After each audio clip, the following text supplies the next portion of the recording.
উত্তরাঞ্চলের বসত বাড়ি ও ফসলের মাঠে আবারও ঢুকে পড়েছে পানি, আর তাতে বইছে উত্তরের ৪ জেলার মানুষের দীর্ঘশ্বাস। কালার এক্সপার্ট, জর্জ স্যাপ এবং মাইল্ড অন হ্যান্ডস টেকনোলজি সমৃদ্ধ অরিক্স ক্রিস্টাল ওয়াশ আপনার লন্ড্রি এক্সপার্ট। গজলডোবা ব্যারেজের ৪৪টি গেট খুলে দিয়েছে ভারত, আর মুহূর্তেই লালমনিরহাট, কুড়িগ্রাম, রংপুর, নীলফামারীর বেশিরভাগ অঞ্চল ডুবে গেছে বন্যায়। নদীর বুক ফেটে পানি বইছে, ঘর ছেড়ে উঁচু জমিতে আশ্রয় নিয়েছে হাজারো পরিবার। পানি উন্নয়ন বোর্ড পাওবোর্ড তথ্য অনুযায়ী সোমবার সকাল ৬টায় বান্ধার দোয়ানি পয়েন্টে পানি রেকর্ড করা হয়েছে ৫২.২৫ মিটার, যা বিপদসীমার ১০ সেন্টিমিটার উপরে। এর আগে রোববার রাত ১০টার দিকে বিপদসীমার ৩৫ সেন্টিমিটার ওপরে গিয়ে পৌঁছায় পানির স্তর। পরিস্থিতি গুরুতর হওয়ায় তিস্তা ব্যারেজ এলাকায় রেড অ্যালার্ট জারি করে পাওবো। উত্তরের নদীগুলোর এমন তেজ যেন আবার স্মরণ করিয়ে দিল এই স্রোতের গল্প অনেক পুরনো, অনেক অবহেলার। তিস্তার নিয়ন্ত্রণের ইতিহাস মূলত এক অসম পানি বন্টনের ইতিহাস। নদীটির ওপর দেশের উত্তরাঞ্চলের ১২টি জেলার অর্থনীতি প্রত্যক্ষভাবে নির্ভরশীল। এক হিসেবে দেখা যায় ১৯৮৫ সালে পশ্চিমবঙ্গের গজলডোবায় বাঁধ নির্মাণ কাজ শুরু করার আগে তিস্তার পানি প্রবাহ ছিল প্রায় ৫,০০০ কিউসেক। এখন আসছে ৬০০ থেকে ৭০০ কিউসেক পানি। ফলে করুণ পরিণতির দিকে ধাবিত হচ্ছে দেশের উত্তরাঞ্চল।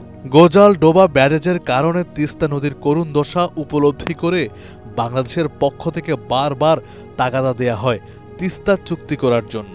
জানা গেছে ভারতের কেন্দ্রীয় সরকারের এ ব্যাপারে কোনো আপত্তি না থাকলেও পশ্চিমবঙ্গের মুখ্যমন্ত্রী মমতা ব্যানার্জি নাকি এই চুক্তি নিয়ে বেঁকে বসেছেন, তাই এই চুক্তি করা যায়নি। এদিকে ১৯৭৫ সালে ফারাক্কার পরীক্ষা চালানোর পর থেকেই উজান থেকে নেমে আসা পানির ভাগে শুরু হয় বৈষম্য। ১৯৯৬ সালে গঙ্গা চুক্তি হলেও তিস্তা থেকে বাংলাদেশ এখনও বঞ্চিত। ভারতের গজলডোবা ব্যারেজের প্রভাবে উত্তরের প্রায় অর্ধশতাধিকেরও বেশি নদী শুকিয়ে যাচ্ছে। শুষ্ক মৌসুমে পানি থাকে না বেশিরভাগে, আবারও বর্ষায় এই শুষ্ক নদী খরস্রোতা হয়ে ওঠে, বন্যায় ব্যাপক ক্ষয়ক্ষতি করে দিয়ে যায়। এর সমাধানে দরকার সঠিক পানি বন্টন চুক্তি, নদী সংস্কার ও যৌথ জল ব্যবস্থাপনা, যা বাস্তবায়িত হলে কৃষি, বিদ্যুৎ এমনকি শিল্প খাতেও খুলে যেতে পারে নতুন দিগন্ত। তবে তা কিভাবে হবে তার হদিস কেউ জানে না। ১৯৭৫ সালে প্রবল বিরোধিতার মুখে ফারাক্কা চুক্তি হয়। এরপর পানির ন্যায্য হিস্যা না পাওয়ায় গত ৫০ বছরে পদ্মা ও তার শাখা প্রশাখা নদীগুলোতে পানির প্রবাহ কমে গেছে, মরে গেছে ছোট ছোট অনেক শাখা নদী ও খাল বিল। এরপর ১৯৯৬ সালে এই চুক্তি আবারও নবায়ন করা হয়। সে সময় বলা হয়েছিল পানির প্রবাহ বাড়বে, কিন্তু যে লাউ সেই কদু হয়েই এখনো জাতির দুর্ভাগ্যের প্রতীক হিসেবে ঝুলে আছে চুক্তিটি। তবে আশার কথা, আগামী বছর এই চুক্তির মেয়াদ শেষ হচ্ছে।